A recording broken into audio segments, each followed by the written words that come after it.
the Lord. Ituloy po natin ang palakpak sa Panginoon. Thank you, Jesus. Thank you, Lord. Lakasan po natin ang palakpak sa Panginoon. Thank you, Lord. Hallelujah.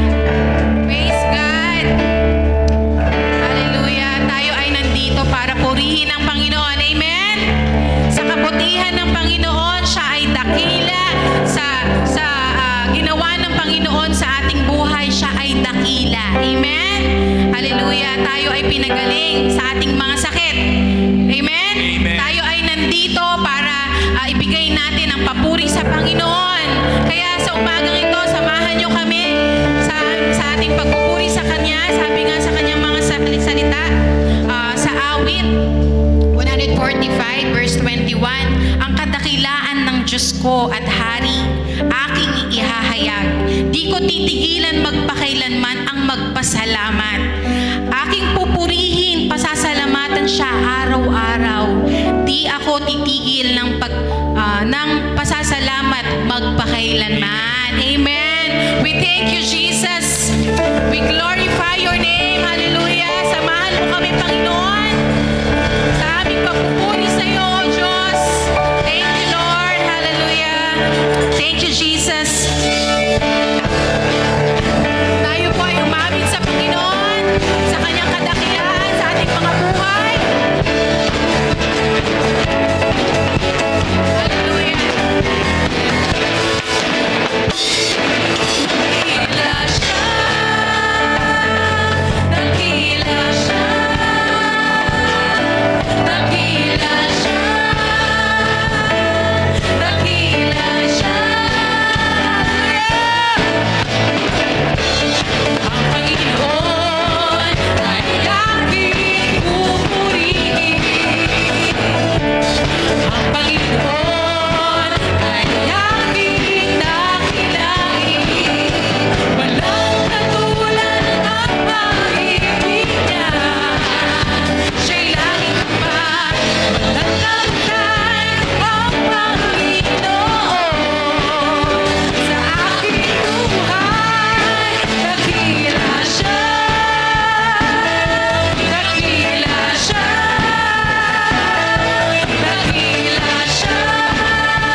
iisipin ang ginawa ng Panginoon sa akin. Walang makakapigil talaga. Amen? Alam niyo po, nung 31, yung 31, nagkupo ako, lahat maingay. Kung ano yung patugtog, ganyan. So, tamang-tama ngayon, ng pastor last week. Na, instead na maki-join ako, pupurihin ko ang Panginoon. Amen. Tapos, naisip ko, grabe ang Lord. Yung ginagawa niya sa'yo araw-araw. Hindi mo maarok talaga yung kabutihan ng Panginoon. Amen. Hindi mo alam yung ginagawa ng Lord sa buhay mo, sa kabutihan niya. Binibigyan ka niya ng biyaya araw-araw. Araw-araw kanyang binibigyan ng proteksyon, ng lakas. Alam niyo po yun. Kaya purihin natin, Panginoon, sa araw-araw na buhay natin. Instead tayo ay maki-join sa mga makagawang mundo, yung mga, alam niyo po yun, mag-upo tayo, purihin natin ang Panginoon. Mag-pray tayo. Alam niyo, lahat ng dinadala niyo po, ibigay niyo sa Panginoon. Walang imposible sa Kanya. Wala namang ginawa ang Diyos para pahirapan ka eh. Ang ginagawa ng Panginoon para sa ikabubuti mo. Kaya sa umagang ito, purihin natin siya sa kadakilaan niya, sa kabutihan niya, sa biyaya niya. Hallelujah, Jesus. Thank you, Lord.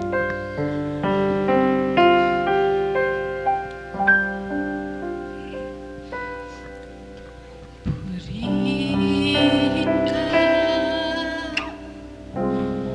sa iyong kadakilaan.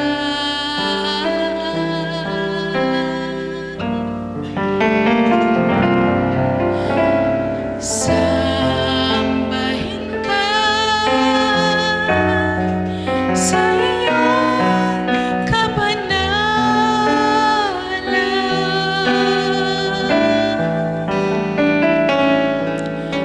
Mananatili ka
umagang ito, Lord, sa kadakilaan mo, Panginoon, sa aming mga buhay. Tinataas namin ang iyong pangalan, Panginoong Jesus. Tinataas namin ang iyong pangalan sa lugar na ito, Lord, sa aming mga buhay, O Diyos.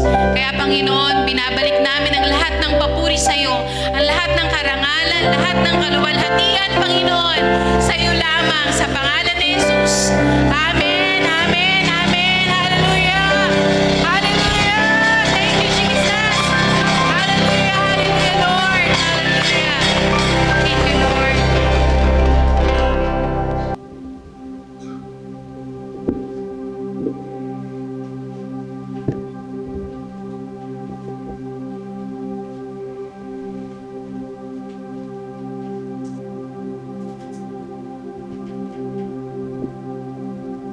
Manalangin po tayo.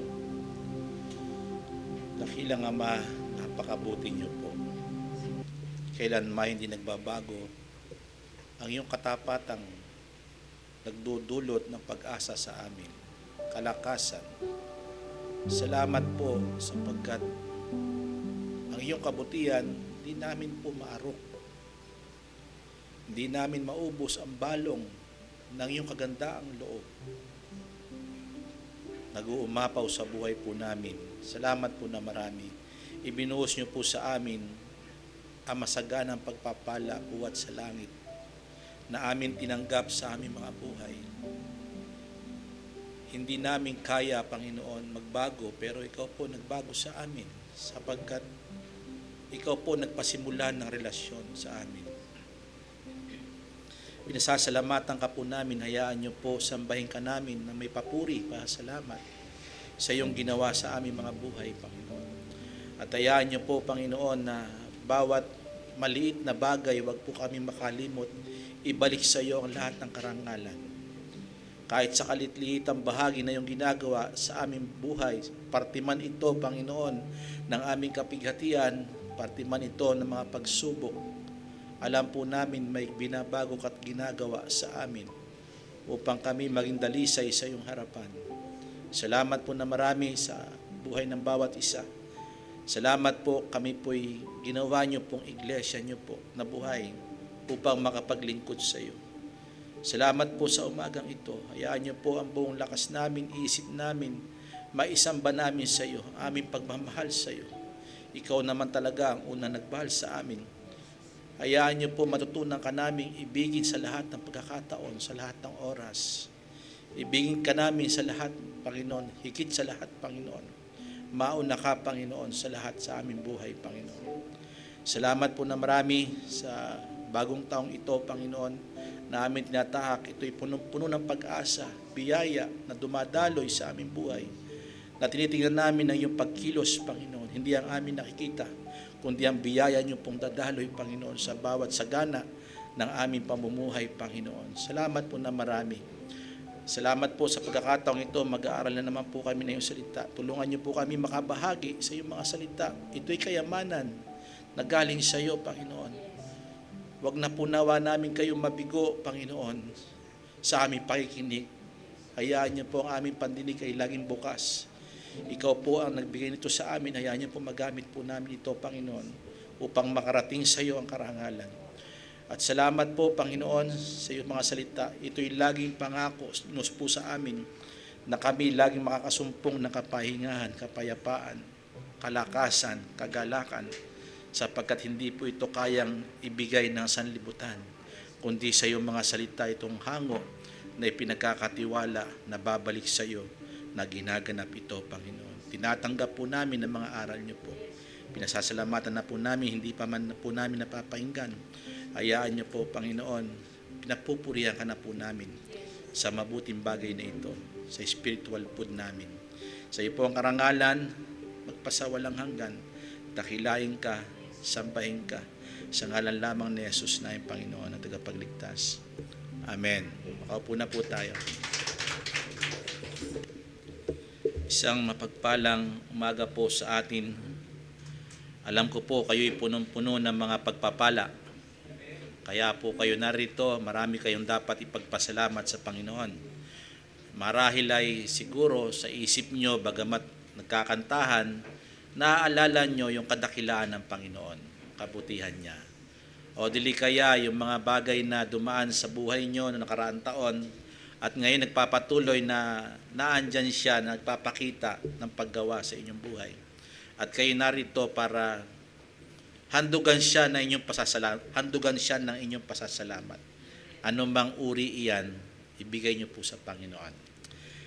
Okay, ang iglesia ng Diyos na buhay, pag-usapan po natin, mahalaga po ang pag-uusap nito.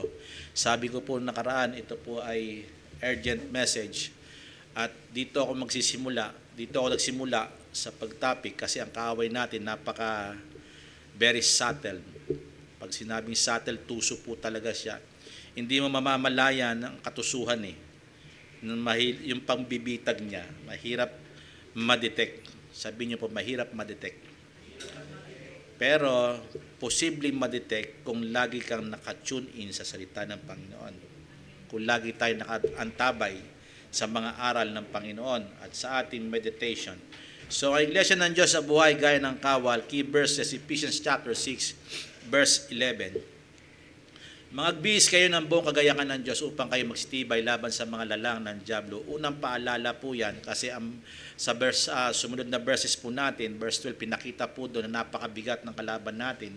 May kapangyarihan siyang gumawa o yung devices, pangloloko para masilo tayo. So, marami na po tayo nalaman patungkol sa Kanya.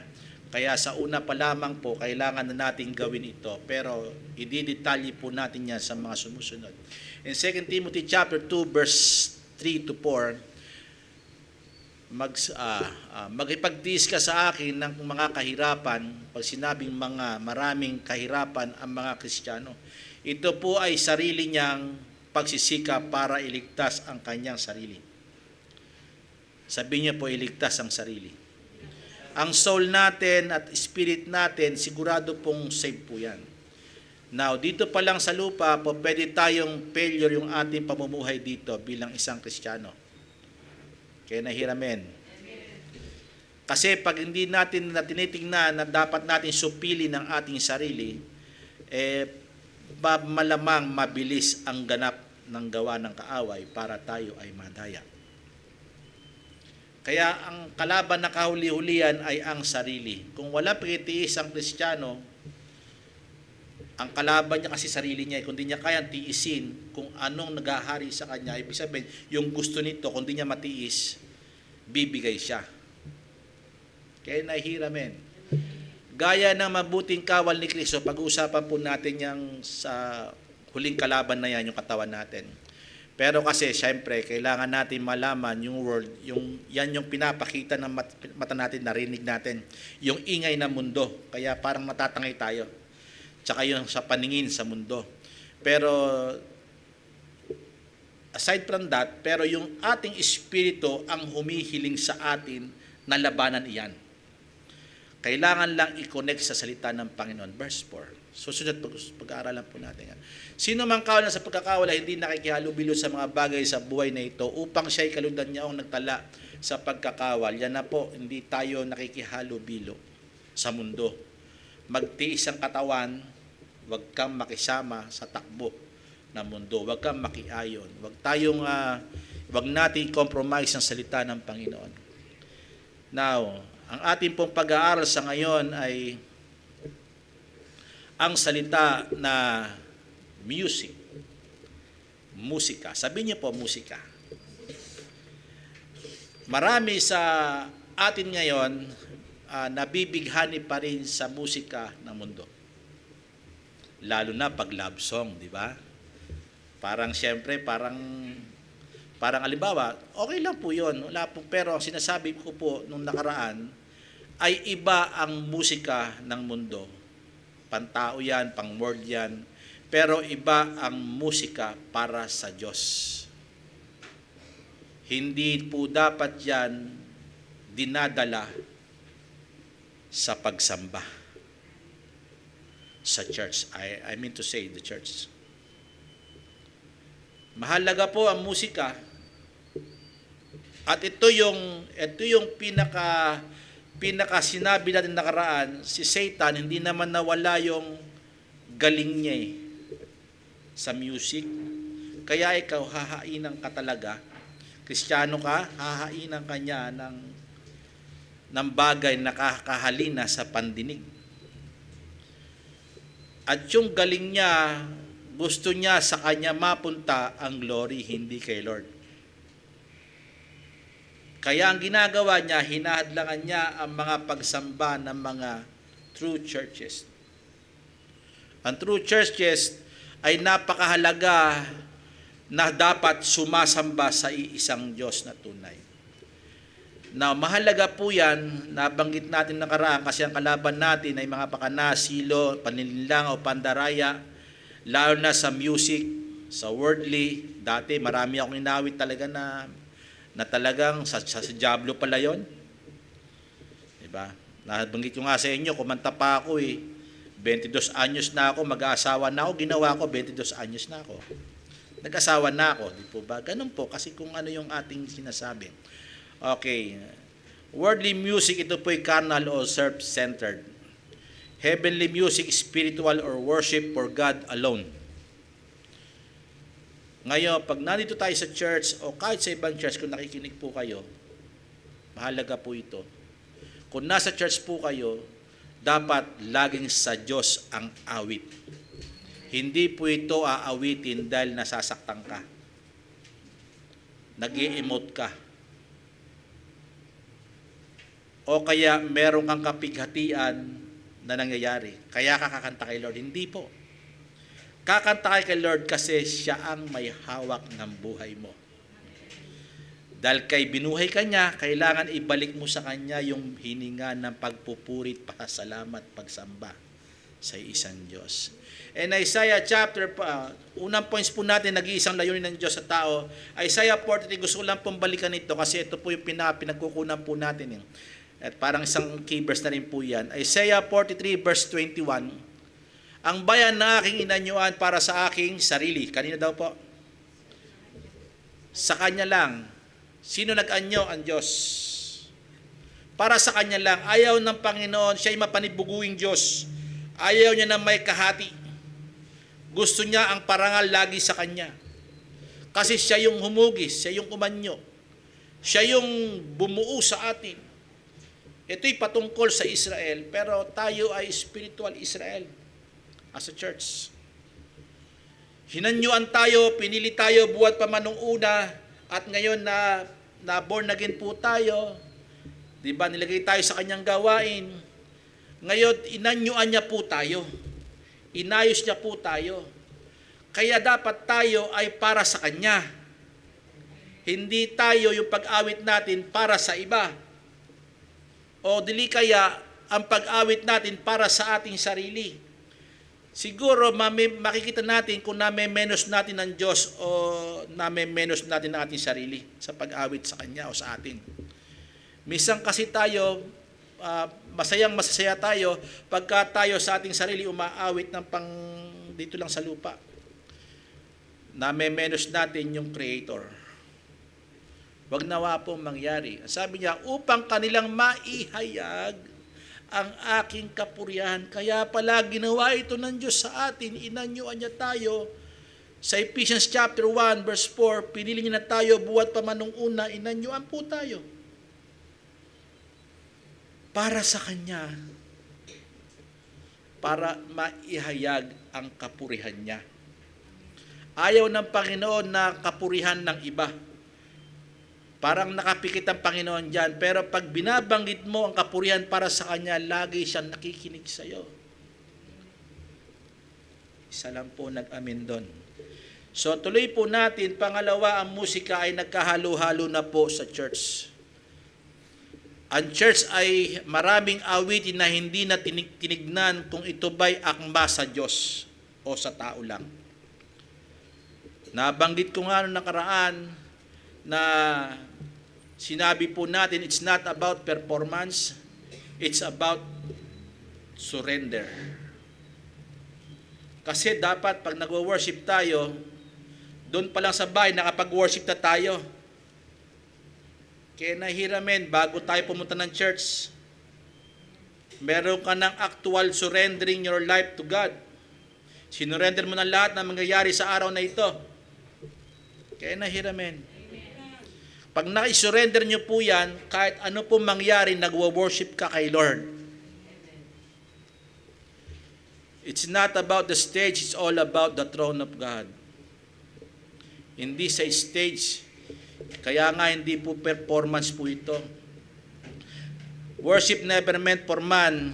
Hindi po yung desire, feelings, emotions, o even the talents. Kailangan ng Panginoon, kaya binigyan ka ng talent para ibigay sa Kanya. Hello, kung singing yan, okay po yan, ibigay sa Kanya. Huwag mo ipagamit yan sa kaaway. Huwag mo ipagamit yan sa mundo. Hindi nakikihalo-bilo, sabi kanina sa Timothy, sa mundong ito. Sa Bible ay natala ang salitang mga awit na sinasabi kay Solomon, pero iyon sa kanyang iniibig. Pero kung kukwentahin nyo po, hindi ko lang alam kung sino po mahusay magkwenta po dito. Kasi ako, kuro-kuro lang aking pagkwenta. Tinitingnan ko lang po ito ng parang 3%. Baka naman marami na tayong awit sa asawa natin kaysa sa Diyos. Kaya nga ang Bible may nasingit po doon ng Songs of Solomon. Po ba? Pero tinitingnan ko lang po yan na 3% ng mga book. Kaya nilagay yan dyan para ipakita na dapat mong mahalin ang iyong asawa. Pero mas higit mong mahalin ang Diyos. Paglingkuran. Kaya nahiramin. Now, mahalaga po yun, sinabi ko po yun para maipakita natin ang kagandahan ng pag-worship kay Lord ay sa Panginoon lamang. Music or worship is meant for God and created for God alone. Minsan gusto natin ma-excite ang mga tao kasi hyper tayo.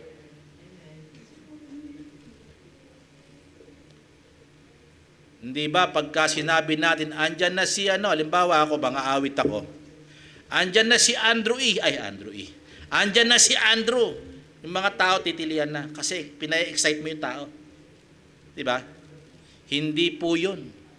Hindi po ganun sa larangan ng pagsamba sa Diyos. Hindi mo ini-excite ang tao. Dinadala mo sila sa Panginoon ng pagsamba. Kaya nahiramin, bakit nandun ka na, sumamba ka na sa Panginoon eh. Your life is a worship. Mahalaga po yun. Sometimes tayo po, tinetrade po natin ang purity ng worship to popularity, for popularity lamang. Para maging popular tayo, tinetrade natin yung purity ng worship na dapat sa Panginoon, hahaluan natin para mas tayo, akma. Kaya mahirap yung gaya-gaya. Sinabi ko sa inyo, nung nakaraan linggo, lalo na Hillsong ngayon, marami na po silang corrupted na lyrics. Bethel, isa rin po yan. May problema po, doktrina po niyan. Tas gagayahin natin. Diba? Ano po tayo? Dapat mag-stricto tayo sa Panginoon. Kaya natin gumawa ng kanta. Kaya nyo yan. Kayo mismo, kaya nyo yan. Kahit walang may himig ang puso mo na mag-worship kay Lord. Kasi gawa ng Diyos yan sa puso mo. Para maglikha ka ng papuri. Dahil likha niya talaga yan eh. Sa iyo inilagay yan, sabihin mo sa Kanya. Kaya nahihiramin. Ang tunay na Kristiyano, nakakaawit sa Panginoon. Kahit sintonado ka, ang espiritu mo ang nasa tono. Amen po ba? Hindi po ito yung pagalingan. Kaya nahihiramin, ang pinakamaganda rito, yung espiritu na sa iyo, ang naglilikha para sambahin ang Panginoon. Mahalaga po yan, o minsan sinabi natin, yung kabanalan sa mga hype, nabanggit ko tuloy yung nakaraan, hype ng mga Kristiyano yan. Diba? Kasi yung mga mic, ginaganong-ganon pa, kumakanta. Hype talaga eh. Anong mangyayari po doon? Meron pa bang holiness doon? Minsan kung gumanyan pa, gumitara, Di ba? Halos yung ulo nasa ano na. Tapos gumaganon-ganon pa yung buhok. Long hair eh. Mga ganon. Di ba? Wag namang mangyari. Wag nating anuhin yung i-corrupt yung ano. Yung para sa Diyos, wag natin sinasamba talaga siya ng Espiritu at katotohanan. Niluluhuran siya, hindi siya parang tinutugtugan ng parang hindi nire-respeto. Kaya nahihiramen. Irespeto natin ang Panginoon. Pangatlo, naiwan po natin, dalawa lang naiwan po natin, kadalisayan ng pagsamba sa iglesia ng Diyos na buhay. Meron na po tayo dyan, kapatid. Okay ka lang po, kapatid. Rest ka lang po ng konti, pag di mo kaya. Okay, may substitute. Salamat po. Kadalisayan ng pagsamba sa iglesia ng Diyos na buhay. Dapat talaga ang pagsamba natin ay may kadalisayan. Pag sinabing may kadalisayan, wala kang part doon. Ang part noon, yung Holy Spirit na nasa sayo, na sumasamba sa Diyos. Sometimes, kaya tayo natatangay dahil meron tayong motibo sa pag-awit. Halimbawa, gusto ko kasi magkaroon ng trabaho worship ko si Lord. Mali. Dapat yung Espiritu na sa iyo ang nag-uudyok para sambahin ang Diyos. Tingnan po natin sa John chapter 4 verse 23 to 24. Si Brother EJ nag-run po kanina ng ating kanina. Datapat dumating ang oras na ngayon na nga nasasambahin ng mga tunay na mananamba ang Ama sa Espiritu at katotohanan. Yung mga tunay na sumasamba, mangyayari po talaga, makinig kayo mabuti, ito marami din nakakaalam po dito, dumarating ang oras ngayon na nga, na ang sasambahin ng mga tunay na mananamba ang Ama sa Espiritu at katotohanan. Mahalaga po itong salitang ito.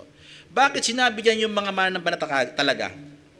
Kasi buhat pa lang ng una ng pagkapili sa atin ng Panginoon, bago pa itatagan sa libutan, nakatalaga ka na para sambahin siya. Ikaw po, tayo po talaga yung iglesia na to. Now, bakit sinabi po dyan sa Espiritu at katotohanan? Kasi yung Spirit niya, sinasabi po dyan, yung Spirit of adoption. May Espiritu tayo ng relasyon sa Ama. Kaya nahiramen, yung may relasyon talaga tayo sa Ama. Buhat pa man nung una, sila po yung talagang tunay na mananambahan. Although dati, dumaan niya sa walang kwentang awitin, di ba? Pero yan talaga yung itinalaga ng Panginoon para sambitin yung kadakilaan ng Diyos. At ang sabi niya, pag sinabing katotohanan, mean to say, si Jesus Christ po yung katotohanan dyan. Nagpapatunay na eto na nga, nasa harapan mo na, sabi niya sa babae. Eto na nga, hindi lamang sa bundok na yan, sasambahin nyo ang Diyos. Kahit saan, bakit? Ang katotohanan na dapat kayo sumamba dahil sa akin. Ako ang katotohanan ng buhay. Walang halaga ang pagsamba sa Panginoon, sa Ama, kung hindi dahil sa akin. Yaan yung sinasabi ng talatang yan, nagpapakita. Yung Espiritu niya na galing sa Ama, na may relasyon tayo sa Kanya, na buhat pa man nung una, nag-connect po yan nung na-encounter mo si Jesus Christ. Kaya nahinamen. Ang babaeng ito, na-encounter niya si Jesus Christ. Ang pagsamba ay, na sinasabi po natin, yung transforming lives. Nabago ang buhay. Di ba yung babae, ang daming asawa? Nabago. Kasi bakit? Pinili siya. Dumating na nga, ngayon na nga. Sasambahin ng mga tunay sumasamba. Ikaw yun, tunay ka sumasamba, nakalista ang pangalan mo sa aklat ng buhay. Kaya nga, pinersonal ng Panginoon. Kaya nga tayo, pinepersonal ng Panginoon. Amen po ba? Nung first encounter mo kay Jesus Christ, di ba, parang naluha-luha ka dahil ang pangit ng buhay mo Di ba? Ang sama ng ugali mo, ang sama ng bisyo mo, talamak ang buhay mo sa mundo. Di po ba? Nung na-encounter nyo si Jesus Christ, parang nakatagpuan mo yung katotohanan. Ano na buhay mo ngayon? Nakasasamba ka na sa Diyos na buhay. Pero, ang ginagawa ni Satan, kahit man lamang matanggal yung ilang pure sa Diyos, okay na sa kanya yon.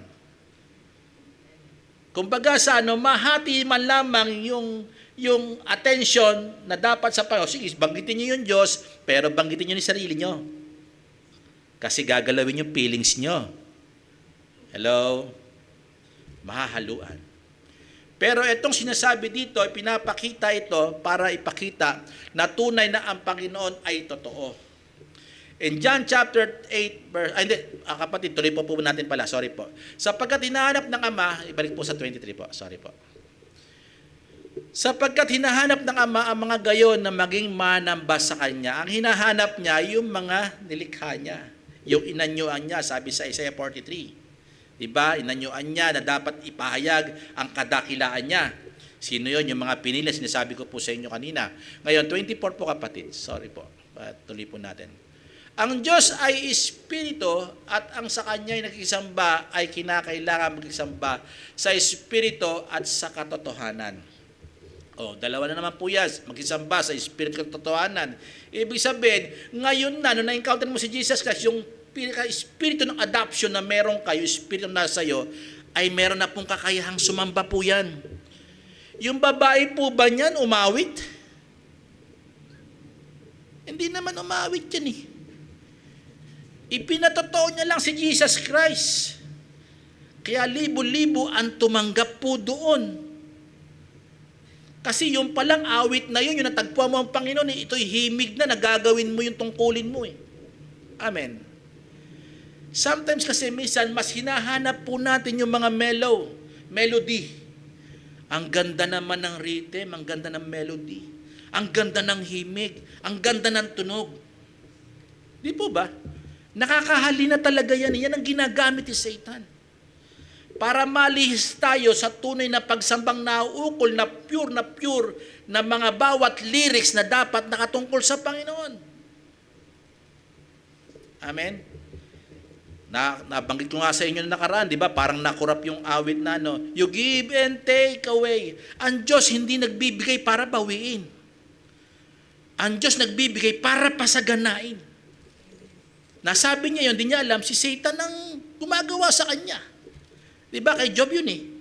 Di ba? Yung awit na yun eh. Hindi Diyos ang nagbabawi nun. Di ba? Now, tingnan po natin in John chapter 8 verse 32. Inyong makikilala ang katotohanan at ang katotohanan na magpapalaya sa inyo. Malaya na tayo. Na-encounter natin si Jesus Christ, malaya na tayo. Ano ibig po sabihin dyan? Malaya na tayo sa pagkaalipin sa kasalanan. Malaya na rin po tayo sa mga bagay na dating ginagawa natin na wala na po sa atin yon. Lalo na, true worshiper tayo. Inilagay niya tayo doon, sinepret niya tayo, gaya tinurindi ko mau sa atin nakaraan, na sinasabi tayo ay sanctified na. Amen po ba? Ibinukod niya na tayo. Ano na yung mga dapat natin gawin? Dahil ang Panginoon ng katotohanan, ito rin yung dapat natin ipahayag siya. Ang katotohanan, si Jesus Christ. May nilagay po ako dito, beauty without truth is deception. Kahit anong ganda ng kanta, kung walang katotohanan, buwat sa salita ng Panginoon, ay deception, pandaraya, panlilinlang. Madalas ang church nalilinlang sa mga lyrics dahil nanggagaya tayo.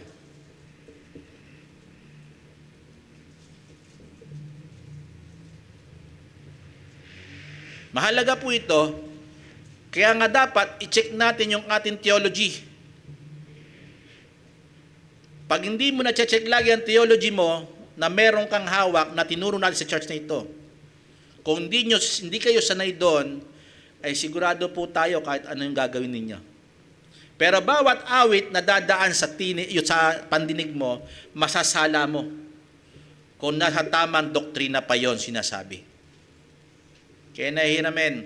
In Galatians chapter 1 verse 6 to 7, ito yung sadder things na talagang napakabigat. Ako'y namamangha pa si Paula.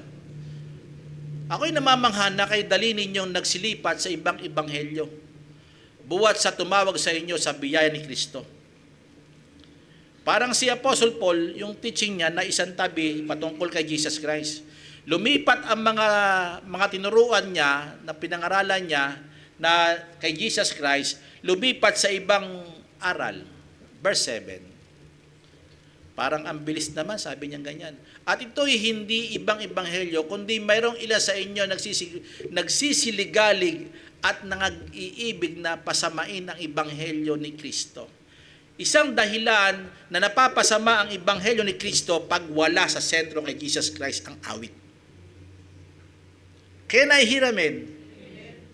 Minsan, makinig kayo, kahit na kay Jesus Christ, binanggit mo ang pangalan ni Jesus Christ, pero mali sa context o mali yung pagkagagamit doon sa salita ng Panginoon, medyo may corrupt po yun. Kaya nga sinasabi po natin dito, very subtle si Satan. Mabawasan lang yung glory ng Panginoon, sapat na yun kasi pumupunta sa kanya yung glory. Paunti-unti. If you sing a hot truth, si devil won the half war. The battle. Nanalo siya ng kalahati. Bakit? Kalahati lang binigay mo sa Diyos eh. Di ba? Nakurap yung kalahati na lyrics eh. Yung lyrics mo, maganda naman nung una. Di ba? Nung una, banal ang Diyos. Maya-maya yung feelings mo, naririto na. Kaya ka sinasamba dahil ako'y napipighati. Wala na. Di ba? Wala na. Sige, yung sarili mo, anuhin mo, para mawala ang sentro sa Diyos ng buong buo. Ganyan kasatel si Satan, si devil. Kaya mahalaga po ito. Other thing na sinasabi ko pa rin, church, sinasabi ko po ito sa inyo para ipakita na dapat tayo maging mapagbantay sa ating mga inaawit, lalo na sa church. Kasi may mga bata ngayon napakatatalino. Parang di naman yata yun sa Panginoon yung saktong sinabi. Diba? Dapat mapagbusisi po tayo. Hindi lamang po yung mga song leader o yung ating deacon dito. Lahat po tayo. Pag naandito po tayo, dapat himayin po natin. Colossians chapter 3 verse 16.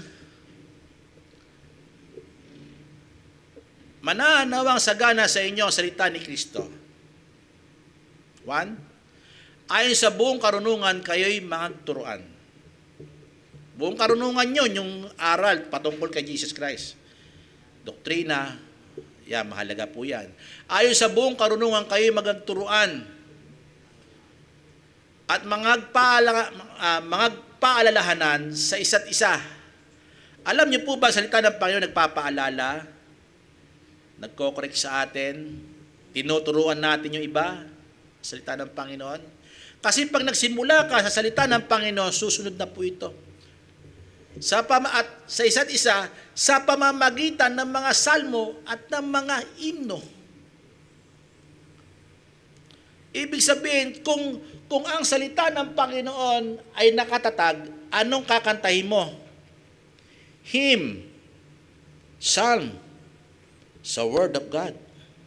Di po ba? Can I hear amen? Mahalaga po ito na sinasabi niya rito. Siguro, sabihin ko na po ito sa inyo. Alam niyo po ba yung salmo? Pag sinabing salmo, papuri po yan. Pagpupuri po yan sa kadakilaan ng Panginoon, kabutihan ng Panginoon. Po ba? Yung ibinigay, ito pa, yung sa hymnal, yung hymn song, pag sinabing hymn, yan po yung sacrificial lamb. Tinatanong ko si Lord dyan eh. Mamaya, maintindihan nyo po yan. May babanggitin po akong mga example po dyan. Itong salmo, ito yung mga awit ng pagpupuri. Pero yung sa Psalms, sa Bible po natin sa Psalms, meron dyan pumapasok ng mga hymnal. Yan po yung mga sinasabi natin na sacrificial. Yung mga messianic na salita na meron mamamatay, magtutubos sa atin, messianic po yan. Yan po yung mga hymn. Yung kagandang loob niya nangyari dahil sa kanyang pagliligtas sa atin.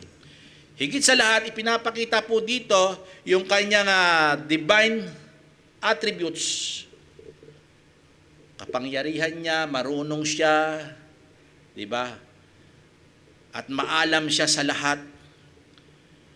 binabanggit mo ng papuri yun. Yung pagliligtas ng Panginoon, yung divine character, sinasabi rin po natin yon bakit nangyari sa pagliligtas ng kamatayan ng ating Panginoon. Himnal po yan. Yan po sinasabi yan.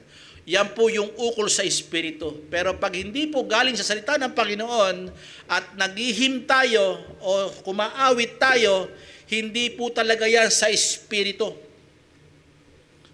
Nawawala ang purity ng Word of God. Nawawala po yung ganda na dapat sabihin para sa Panginoon lamang na hindi nababawasan. Hindi 80%. Dapat 100% natin lahat nakatungkol sa Kanya ang mga awit. At sabi po diyan na nagsisiawit kayong may biyaya sa inyong puso sa Diyos. Alam niyo po ba, pagka nagsimula ka sa salita ng Panginoon, sinabi po diyan, manahan na sagana. Pag hindi nanahan na sagana, siyempre hindi ka makakapagturo sa iba. Hindi ka makakapagbigay ng pagtuwid sa iba. Hindi ka rin makakaawit ng salmo, himno. Hindi ka rin makakaawit at patungkol sa Espiritu. Kasi po yan, yung tinanggap na salita ng Panginoon, ito'y masaganang biyaya na natanim sa puso ng bawat isa. Amen po ba? Diyan magsisimula yan para ikaw'y mag-awit ng Panginoon, umawit sa Panginoon ng mga salmo at himno. Amen po ba? Sana po naiintindihan niyo po ako. Colossians chapter 3 verse 16, yan po sinabi niya po diyan, sa other things, church memorizing songs, melody, lyrics, rather than memorizing scripture verses. Mas marami tayong alam na kanta kaya sa salita ng Panginoon. Sa other thing po yan. Sadder is sad po yan. Sadder than sad po yan. Mas marami pa tayong alam na kanta kaya sa salita ng Panginoon. Kahit doktrina, hindi iwanan po natin. Minsan yung tono natatandaan natin, pero chiniching ng isang linggo, wala na.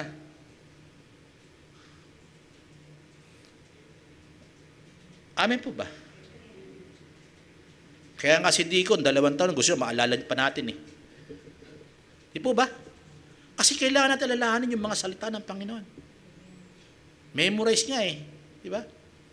Ang sabi pa po dito, nilagay ko po dito, church memorizing songs, melody, lyrics, rather than memorizing scripture verses or preaching what pastor teach them. Ano nga ba sabi ni pastor? Kalalabasan na. Ano nga ba tinuro kanina? Ang ganda ng awitan kanina eh. Mali ka na mali ang ginawa mo, mali ang presentation mo, bakit ka pumunta rito? Pumunta ka rito para sambahin mo ang Panginoon sa kanyang salita. Kasi dito nagsisimula ang pagsamba. Kung merong espiritu ka ng adoption, meron kang espiritu na mula sa Diyos, magko-connect yan sa Word of God. At yung Word of God, pag na-meditate mo po yan, isang awit po yan na bibigkasin mo.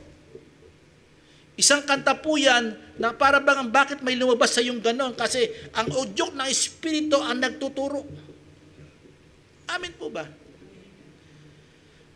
O baka merong sinasabi ang Panginoon patungkol sa salita ng Panginoon, hindi mo man lamang siya parangalan doon. Parangalan mo siya sa mga aral, makinig kayo mabuti, isang awit po yan. Dati ang alam kong hymn yun, dati di pa ako masyadong sa pagka-Christian life ko eh. Yung ba yung hymn? walang sounds. Ang hymn po talaga, yan po yung sinasabi na papuri sa Panginoon ang pagliligtas niya, yung suffering niya. Now, tuloy po natin. Sinasabi ko po ito sa inyo para ipakilala yung kagandahan ng Panginoon na dapat natin bigyan. Psalms 29 verse 2. Okay, meron po tayong kapatid. Give unto the Lord the glory due unto Him, unto His name. Worship the Lord in the beauty of His holiness. Paano masisilayan ang kagandahan ng Panginoon? With feelings? No.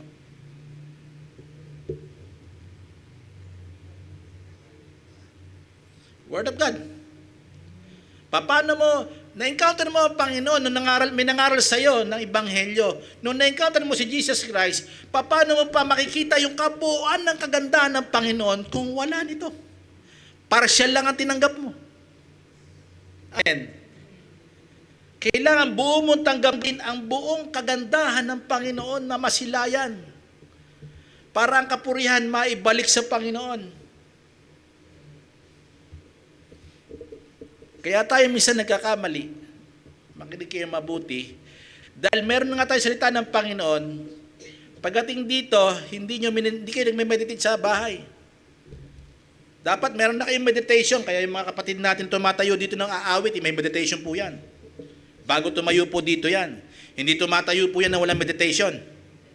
Alam ko po yun kasi nagbabasa rin sila ng scripture eh.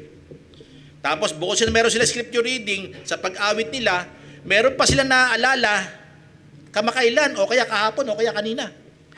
Amin po ba? Yun po yung sinasabi po natin na bumabalik at bumabalik ang salita ng nagbabounce sa'yo. Tapos kakalat po yun, lalabas po yun. Amen po ba? Pang-apat at huli, dito po magkatapos. Tapusin ko na po ito para sa Sunday po. Iba po yung ilalatag po natin. Ang pagsamba ay pagdeklara at pagpapahayag na patungkol sa Diyos lamang. Alam niyo ba yung pagsamba ay deklarasyon yan? Alam niyo po ba ang pagsamba ay isang pagpapahayag din niya sa Diyos? Huwag natin tanggalin yung deklarasyon para sa Kanya. Nilikha tayo ng Panginoon, inanyuan tayo ng Panginoon para sabihin yung kadakilaan niya, ipahayag yung mga kabutihan niya. Ito yung deklarasyon na laging mangyayari sa Kanya yon, sa Diyos yon. Kasi siya yun eh. Hello? Yung sinasabi mo ba sa Diyos, hindi ba babalik sa yon? What you sow, you reap. Kaya maraming hindi nagtatagumpay sa labanan sa spiritual warfare, ang salita ng Panginoon ay laging natatabunan ng mga songs. Songs na lang eh. Yung lyrics na nakukurap. Pero okay siya kung ano siya talaga. Alam niyo may mga churches dati talaga na na mga talagang hindi mo sila mapapakanta ng basta-basta kung hindi nila pag-aralan yung kanta. Naandun yung pastor nila para sabihin, sandali, hindi yan. Hindi yan. Hindi angkop yan sa ating mga salita ng Panginoon. Panglima, pang-apat, sinasabi po natin, ito'y deklara at pagpapahayag na patungkol sa Diyos lamang. Nailagay mo dyan, Brother DJ, yung Matthew chapter 4, verse 10. May 10 po ba dyan? May 10? Okay, may 10. Sa bibig na mismo ito ng ating Panginoon na sinabi, na magkagayo, ito yung nakaraan na magkagayo sinabi sa kanya ni Jesus, sumayo ka hatana sapagkat nasusulat, sa Panginoon mong Diyos sasamba ka at siya lamang ang inyong paglilingkuran. So, mahalaga po ito kasi si Satan, dating tagapaglingkod yan Di po ba? At siya ay dapat, mananambahan po yan. Yan yung first class na mananambahan sa langit. Di po ba? At sa kabila po niyan, sinasabi ng Panginoon yan para isulat ito sa Matthew. Para sabihin sa lahat ng tao, sa Diyos lamang tayo dapat sumamba, hindi sa tao. May kanta pa nga sa mundo sinasamba kita, higit sa iyong akala'y iniibig lang kita. Babae, sasambahin mo, asawa mo, o nililigawan mo. Ang pagsambay naukol sa Diyos lamang. Amen po ba? Sa Panginoon lang yan Siya lang ang inyong paglilingkuran. Kaya ang paglilingkod natin, halimbawa, kumakanta tayo, maglilingkod tayo sa Panginoon, dapat ang songs natin ay pagsamba lamang sa Diyos. Amen po ba? Kaya kasama po dito yung mga worship team, kinakausap ko po kayo. Pumili po kayo, mataman nyo pong tignan ang ating doktrina para hindi po tayo magkamali sa lyrics. Okay kung manggaya tayo, pero dapat connected po sa Word of God. At hindi half-truth. Dapat absolute truth. Amen po ba? Declaration, napakahalaga po ng deklarasyon kasi sinasabi po yan sa Proverbs 18, verse 21, madalas itong kino-quote ng maraming Kristiyano na sinasabi, buhay at kamatayan ay nasa kapangyarihan ng dila. At ang nagsisibig sa kanya ay magsisikain ng kanyang bunga. Now, pag laging meron kang deklarasyon sa Panginoon ng Diyos ay mabuti, ang Diyos ay mabuti, ang Diyos ay mabuti sa akin. Pag lagi mo dinideklara yan, laging mangyayari sa yan. Amen. Kasi sa Kanya yun eh. Naranasan mo yun sa Kanya eh. Amen po ba? Mahalaga yung sabihin mo yung katangian ng Diyos. Kasi para sa Kanya, kasi sinasabi niya, buhay at kamatay. Ngayon, sinasabi mo, eto, makinig kayo, kasi nakurap po eh. Nakukurap ang church sa mga lyrics.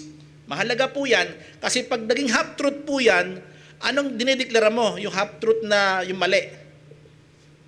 Pag dinideklara mo yan, may problema sa'yo, mangyayari sa'yo yung kakainin mo yung bunga niyan eh.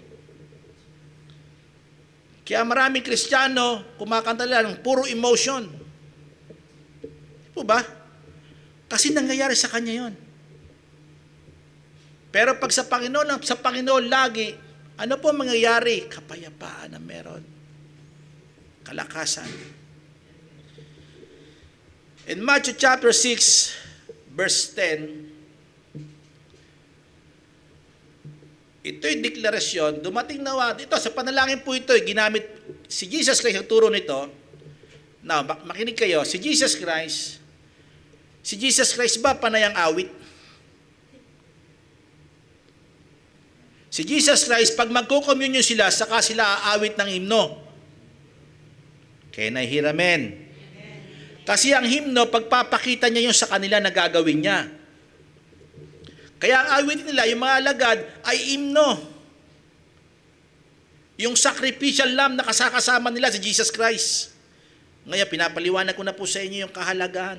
Kaya ito'y pagdeklara na meron nga namatay sa atin kung i-worship mo ang Diyos sa pamamagitan ni Jesus Christ na nagsuffer. Amen po ba? Himpo ang tawag po dyan. Sabi niya po dyan, dumating nawa ang kaharian mo, gawin nawa ang iyong kalooban, kung papaano sa langit, gayon din naman sa lupa. Makinig kayo mabuti, tayo, galing po tayo doon sa Kanya. Pinili tayo bago pa ilikhay ng sanlibutan. Ngayon, paano dumating na ang niya, dito, nung dila tayo sa lupa, umayos tayo, nanaan ang banal na Espiritu sa atin, ginawa tayong templo, chapter 2, at naalis yung mga kadiliman natin, ano po nangyayari? Ito na dapat ang ginagawa, nagdedeklara tayo na dumating ang kalooban ng Panginoon. Kung bibigkasin natin yung walang katuturan sa pag-awit, meron bang epekto sa kingdom ng Diyos yun? Malaking problema. In 2 Corinthians chapter 3 verse 17, ito po ang gustong-gusto ko nasa uli. Katapos-tapusan. Ngayon, ang Panginoon ay siyang Espiritu, at kung saan naroon ang Espiritu ng Panginoon, doon ay may pakibasa. Kalayaan. Nasaan ang Espiritu ng Diyos? Punta tayo sa church, nandun yung Espiritu ng Diyos eh. Pag nagpaawit si ano eh. Pag nag-preach si pastor, nandun yung Espiritu eh. Sino may sabi sa'yo? Nasa iyo, kung naborn again ka, nasa sayo na. Pag nasa sayo na, malaya ka na.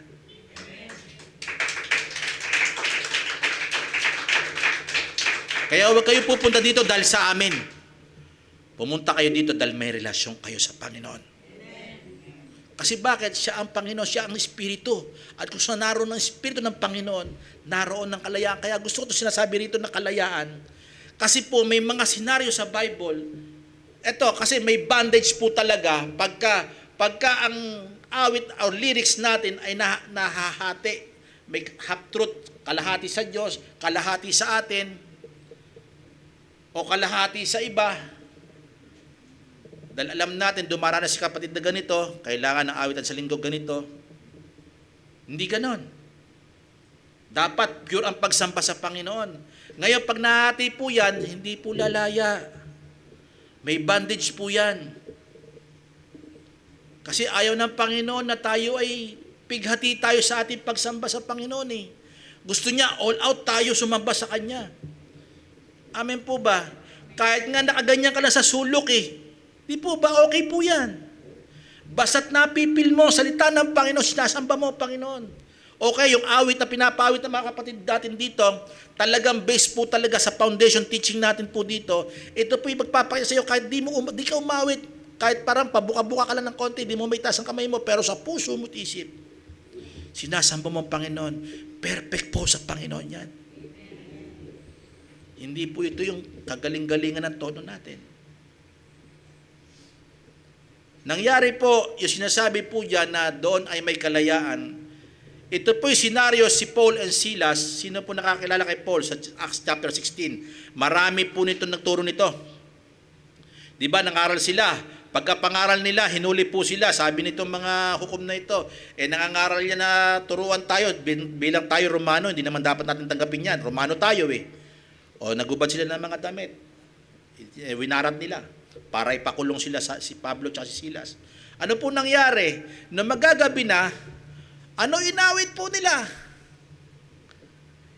Himno.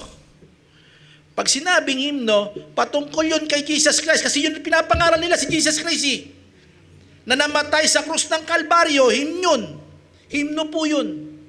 Kaya pinapaliwanag ko sa inyo, ang himno ay para kay Jesus Christ. Na yung sacrificial lamb, nangyari na. Ang pangangaral lagi nila ni Paul and Silas kay Jesus Christ na may namatay sa krus. Ano po nangyari? Samantalang sila nakabihag Di po ba? Sila po ang tunay na laya. Sila Silas at saka si Pablo. Kahit nakapihit po sila doon. Ang nakakulong po doon ay yung mga walang relasyon sa Panginoon. Kailangan niyo sila ang lumaya. Amen po ba? Ano po nangyari nung gabi yung pag-awit nila ng himno? Ano po nangyari? Na-shake po yung buong bilangguan. Umuga yung mga pundasyon. Yung true worship, makinig kayo mabuti, ang tunay na sumasamba sa Diyos, makapangyarihan. Powerful weapon po yan. Kung nakabase kay Jesus Christ at patungkol sa Diyos, sa kanyang mga karakter. Amen po ba? Hindi sila umawit ng ng kung ano-anong bagay. Sila may pangaw yung paa nila Sabi po sa salita ng Panginoon Sa kaloob-looban pa, kaduluduluhan, kadilim-diliman, kasulok-sulukan, kabahu-bahuan. Nandun po sila. Nayanig po, yung mga bakal na nakalalaki. Yung mga pundasyon, yung manig. Yung mga pintuan nabuksan, pinalaya ang mga tao.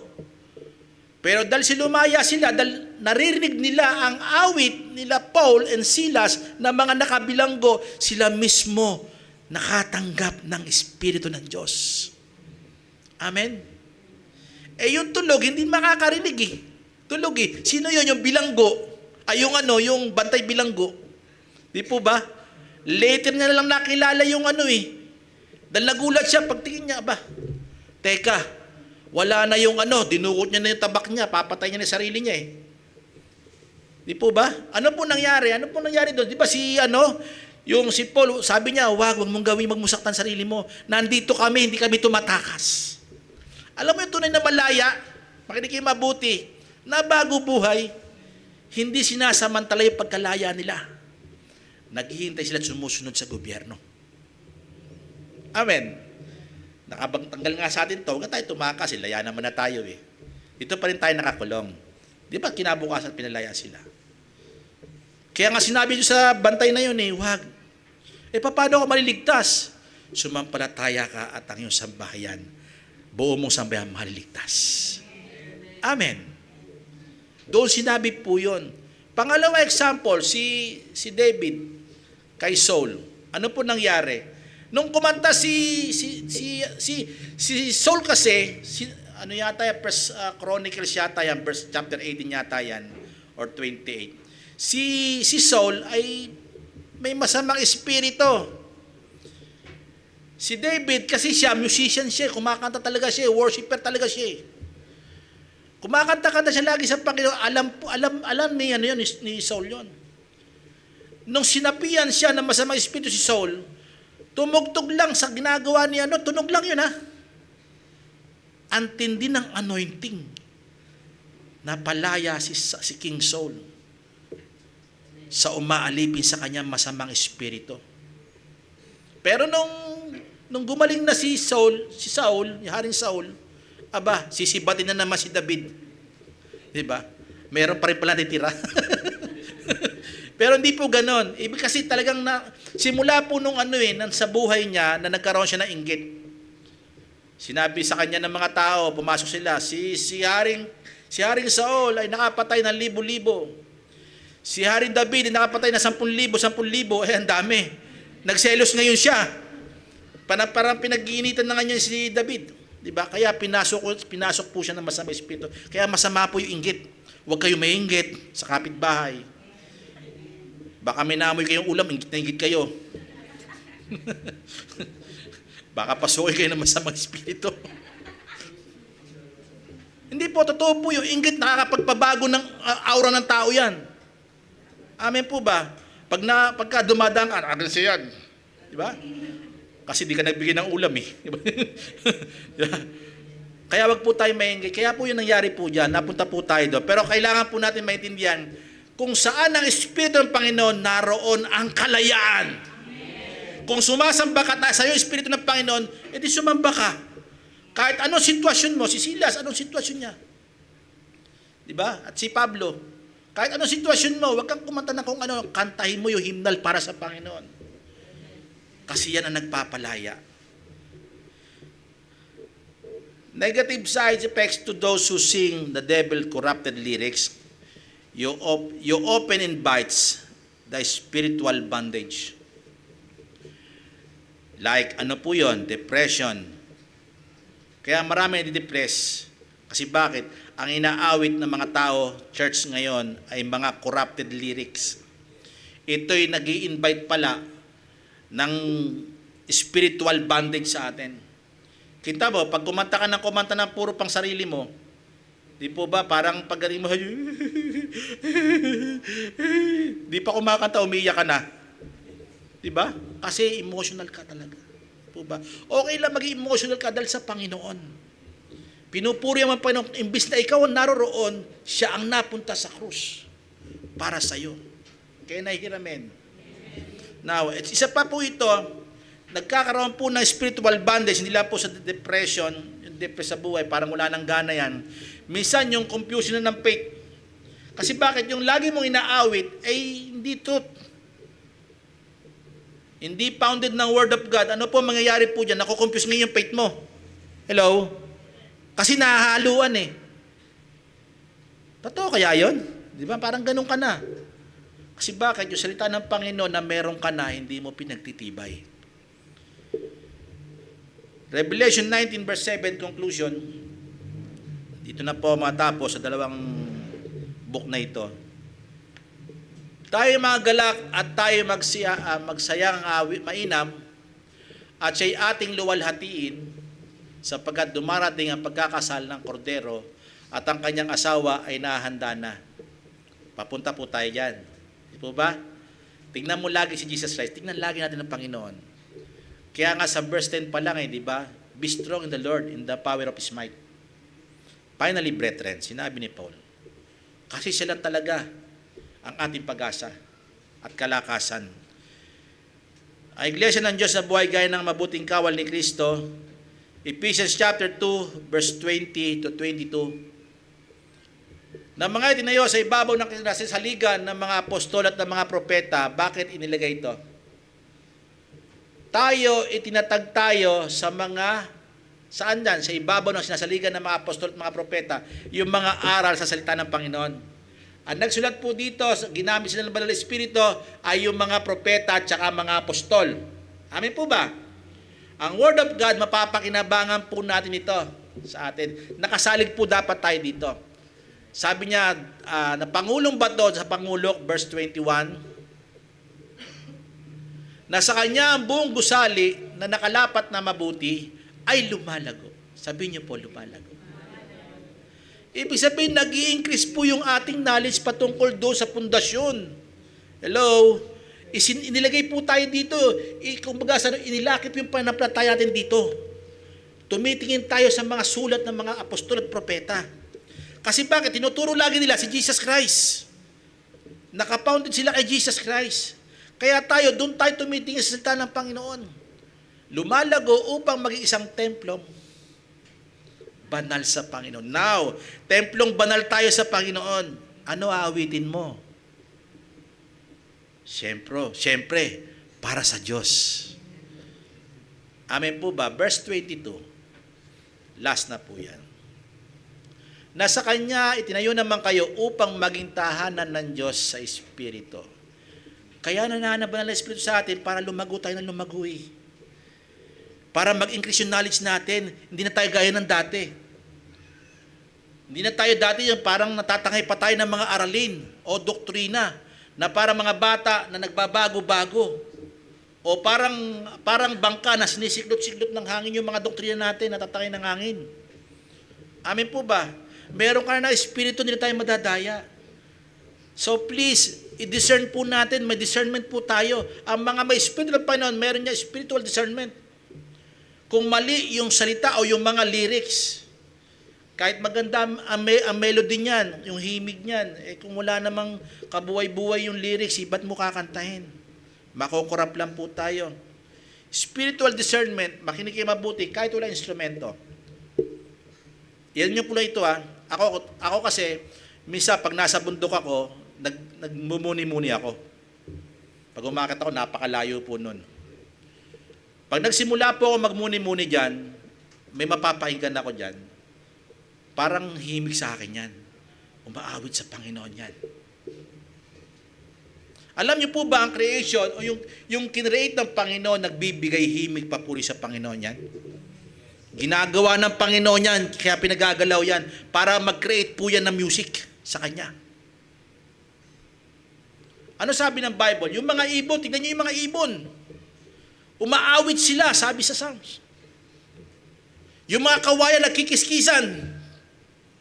Nagpupuri sila sa Diyos. Discernment. Hindi tayo sasabay doon. Ginagawa na, meron espiritu tayo. Ayun nga, walang mga espiritu yan eh. Pero nagagawa ng Panginoon para sa Kanya. How much more tayo?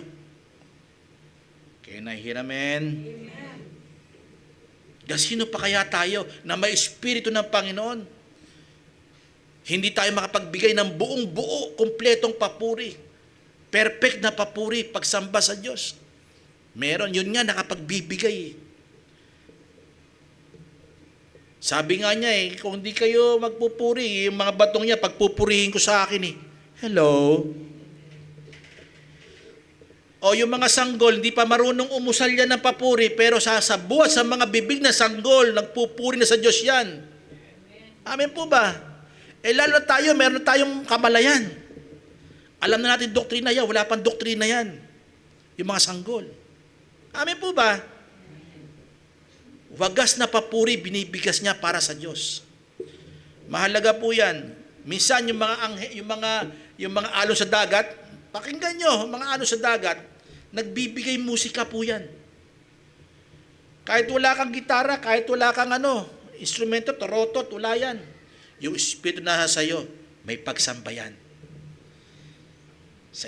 Sasamba ang tao sa espiritu at katotohanan sama. Bakit dumating na? Dahil si Kristo ay dumating sa buhay mo. Amen.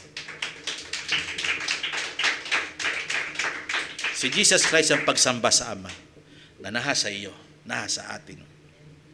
Ang mga anghel, limitado sila, pero tayo, unlimited po tayo. Ang mga gawa natin, napakahalaga sa Panginoon yan. Tinitignan niya yung bawat bigkas mo ng labi mo. Yung isip mo, alam niya yan. Kung buong buo ang pag-iisip mo sa Panginoon. Now, sa pagkatapos na ito, please, church, protect the purity of worship. Please. Kasi may pandinig kayo at may pandinig ako. May salita tayo ng Panginoon, ako at ikaw. Magtulong-tulong tayo, iharap natin ang pagsamba sa Panginoon na napakalinis, yung kagandahan na maihahayag sa kanyang kabanalan. Huwag tayo maging careless sa ating pagpili ng awit. Huwag tayong maging careless kasi hindi natin napag-aralan, papakanta na lang natin basta-basta. O kaya tayo, kakanta lang tayo basta-basta, hindi man yung mga worship team, tayo sa personal life natin, kakanta tayo basta-basta na dinitalyo ko sa inyo noong nakaraan, yung mga pangit na kanta sa worldly. Pwede naman tayong umawit, pero hindi po para sa church yon. Umawit tayo pang sa atin, pag-enjoy ka, pwede naman po yon. Pero separated nga tayo eh. Separated na tayo sa mundo nga eh. Di po ba?